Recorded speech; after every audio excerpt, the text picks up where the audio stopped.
It's all right, we'll just read your notes.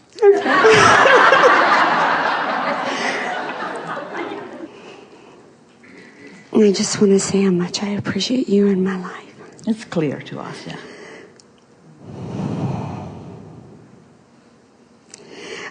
My question, I have a few, but especially this morning you mentioned the vibrational legacy that a leader leaves in their space. Leaves and continues. They don't leave it behind. Okay. They focus it into beingness and they never take their attention off of it. It's humans who see them as gone, who then prevent themselves from carrying on with it. What do you think the continuity of all this is? It isn't you. In other words, it is to some extent, but the continuity is that eternal perspective that flows. Esther and friends stood at the Lincoln Memorial and felt the continuation, you say. So at this time in American history, there's much secession planning with businesses. Interesting combination of words. At this time in history. You're moving fast, aren't you? Yeah.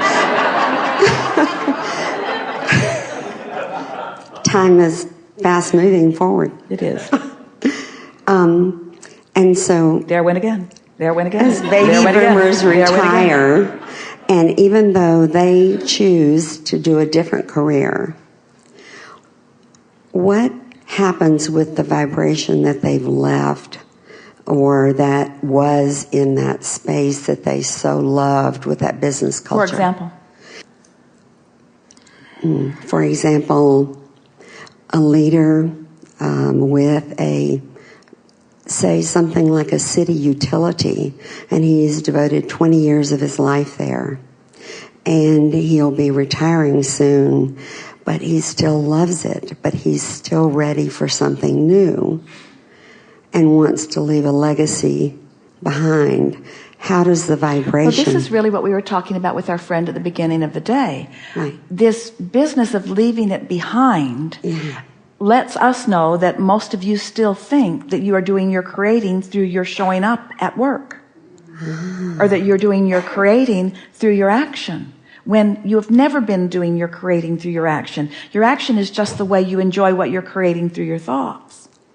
The action is just the icing on the cake, and the action that is pleasing is only that aligned situation while you're acting.